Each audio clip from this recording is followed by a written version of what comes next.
Well, spring has sprung, and the nagging about spring cleaning is, well, it's frankly beginning to wear. And top of the nag list are all my old gadgets and computers. Now, even I've stopped believing that they might come in useful sometime. But what do you do with them? Well, my colleague Sharif Shark tells me that they could earn a bit of money. If chucking your old PC in the bin feels like a dumb thing to do, that's probably because it is. But it does raise the question, what should you do with your old technology? At the very least, you should be able to dispose of old technology at your local council recycling centre. But before you do that, it's worthwhile having a rummage through, because some items might be worth more than you imagine. Film cameras are a good example. Lots of people have these lying around gathering dust because they've bought digital cameras. But there are many amateur photographers out there who would actually pay good money for something like this. And a pretty smart way of finding out how much something might be worth is using eBay's website. If you use the advanced search function, then you can see completed listings. So even if you don't sell through eBay, at least you'll have a good idea of what your camera might be worth. Well, it looks like a camera very much like mine sold for £150 just last week.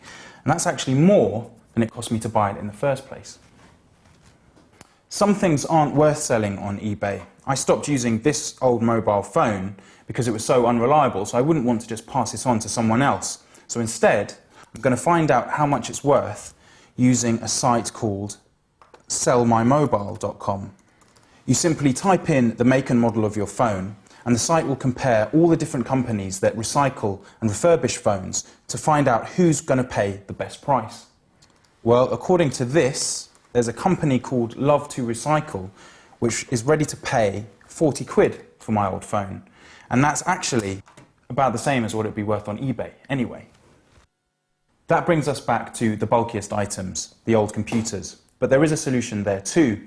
There's a website called computeraid.org that will actually take your computer and ship it off to people in the developing world who can really benefit from it. Now, that won't make you any money, but it does count as a good deed. And then you can reward yourself with buying some new technology. Let's get a few thoughts from Duncan Bell. He's from T3 magazine, the Gadget magazine. Duncan, thanks for joining us. In terms of selling things, what actually sells? What's valuable? Well, anything that works can sell, but the only things that have a significant resale value are either more expensive hi-fi type equipment and also rather niche products. Laser discs still sell very well, and certain obscure computer systems can sell for an awful lot. A computer game just sold for $41,000 on eBay. Are they selling for the utility, or are they selling because they're now collector's items or part of technological history? With hi-fi equipment for the utility, but mainly we're talking collectors. When you're talking any price second-hand above about 100 quid, you're looking more at collectors than people who want something to use. OK, another of the options is actually donating it. There are charities that will accept technological goods. There's a terrible sort of guilty side to me that thinks that that's just dumping my junk on someone else.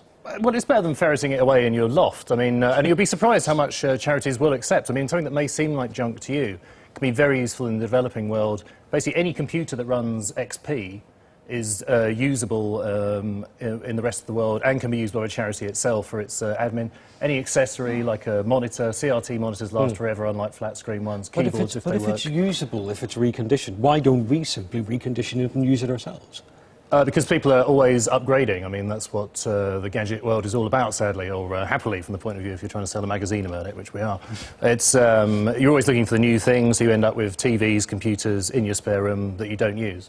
But they can be put to good use by somebody else who wants to pay for it or accept it as a charitable donation. OK, Duncan, thanks very much for joining us. Duncan Bell from T3.